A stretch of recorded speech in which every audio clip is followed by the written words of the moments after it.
টংলা হৃদয়ঙ্গম এণ্টাৰপ্ৰাইজ নামৰ ই ৰিক্সা প্ৰতিষ্ঠানত পঞ্জাৱ আৰক্ষীৰ ছাডেন ভিজিট। পঞ্জাৱৰ প্ৰতিষ্ঠিত জিকে নামৰ ই ৰিক্সা কোম্পানীৰ নামত জালিয়াতি কৰাৰ অভিযোগ। জালিয়াতিৰে ব্যৱসায় কৰাৰ অভিযোগ প্ৰতিষ্ঠানটোৰ বিৰুদ্ধে। প্ৰতিষ্ঠিত জিকে কোম্পানীৰ সামগ্ৰী জিকেএছ ই ৰিক্সা নামেৰে বিক্ৰী কৰাৰ অভিযোগ। ই ৰিক্সা বিক্ৰী কৰাৰ অভিযোগত টংলা হৃদয়ঙ্গম এণ্টাৰপ্ৰাইজত তালাচী অভিযান।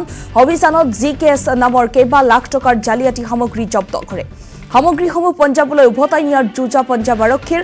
ইপিনে হৃদয়ঙ্গম এণ্টাৰপ্ৰাইজৰ স্বত্বাধিকাৰীয়ে কোম্পানীৰ নাম জালিয়াতি কৰাৰ কথা নস্যাৎ কৰে। স্বত্বাধিকাৰীৰ বিৱৰণ অনুযায়ী হৃদয়ঙ্গম এণ্টাৰপ্ৰাইজে নিজেই সামগ্ৰী প্ৰস্তুত কৰা নাই, পশ্চিমবংগৰ অনৈ ইভি মটৰ্ছৰ পৰাহে ক্ৰয় কৰি অনা হৈছিল। যিবোৰ সামগ্ৰী ক্ৰয় কৰি অনাৰ সম্পূৰ্ণ নথিপত্ৰ আছে বুলিও উল্লেখ কৰে। যদিহে কিবা পশ্চিমবংগৰ অনৈ জালিয়াতি কৰিছে তেন্তে পশ্চিমবংগৰ অনৈ ইভি মটৰ্ছেহে কৰিছে। প্ৰায় 90 লাখ টকাৰ সামগ্ৰী অনা বুলি দাবী স্বত্বাধিকাৰী। টংলাত জিকেএছ ই ৰিক্সাৰ নামত এখন জিএছটি বিল লাভ কৰাৰ কথাও চৰ্চালৈ আহিছে। পঞ্জাৱ পুলিচে কোনো পৰ্যায় মানি ল'ব পৰা নাই হৃদয়ঙ্গম এণ্টাৰপ্ৰাইজৰ এই কথা, যাৰ বাবে দুই পক্ষৰ মাজত আৰম্ভ হৈছে এতিয়া এখন আইনী যুঁজ। শেহতীয়াকৈ ওদালগুৰি জিলা সত্ৰ ন্যায়াধীশে টংলা হৃদয়ঙ্গম এণ্টাৰপ্ৰাইজৰ পক্ষত জাননী জাৰি কৰিছে। পঞ্জাৱ পুলিচে জব্দকৃত সামগ্ৰী এতিয়াই নিব নোৱাৰিব বুলি এখন জাননীও জাৰি কৰিছে, যাৰ বাবে যোৱা 3 দিন ধৰি পঞ্জাৱ পুলিচে টংলাত এক প্ৰকাৰ আবদ্ধ হৈ থাকিবলগীয়া হৈছে।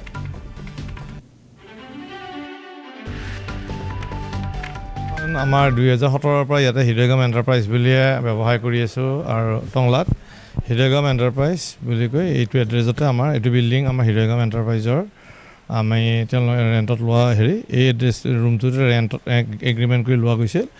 এই হিচাপে আমি 2017ৰ পৰা ইয়াতে ব্যৱসায় প্ৰতিষ্ঠান কৰি আছোঁ আৰু আমি এটা নহয় 3-4টা কোম্পানীৰ লগতো কাম কৰি আছোঁ। এতিয়া এই কোম্পানীকেইটাত কাম কৰি থাকোঁতে আমি জিকে ৰিক্সা প্ৰাইভেট জিকেএছ ৰিক্সা আগতে জিকে ৰিক্সাৰ লগতো কৰিছিলোঁ, পিছত আমি জিকেএছ ৰিক্সা প্ৰাইভেট লিমিটেডৰ পৰা গাড়ীবোৰ ক্ৰয় কৰিছোঁ আৰু অনৈ ইভি মটৰ্ছৰ গাড়ী আমি ই ৰিক্সা ক্ৰয় কৰিছোঁ জিকেএছ ৰিক্সাৰ। তেওঁলোকে এটা অৰ্ডাৰ আনিছে টংলাস্থিত GKS rickshaw private limited post and PO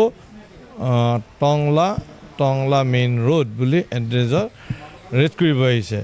কিন্তু মই তেওঁলোকক দেখাইছোঁ যে ইয়াত যিবোৰ মাল তেওঁলোকে অলপ বলপূৰ্বকভাৱে হ'লেও গাড়ীত উঠাইছে সেইবোৰৰ গোটেই বিল দেখাইছোঁ মই যে এইবোৰ মাল হৃদয়ঙ্গম এণ্টাৰপ্ৰাইজে জিকেএছ ৰিক্সাৰ পৰা ক্ৰয় কৰিছে, কিনি আনিছে, তেওঁলোকৰ পৰা কিনাটো হয় আৰু ইয়াত জিকেএছ ৰিক্সাৰ কোনো মালিকী স্বত্ব অধিকাৰ নাথাকে।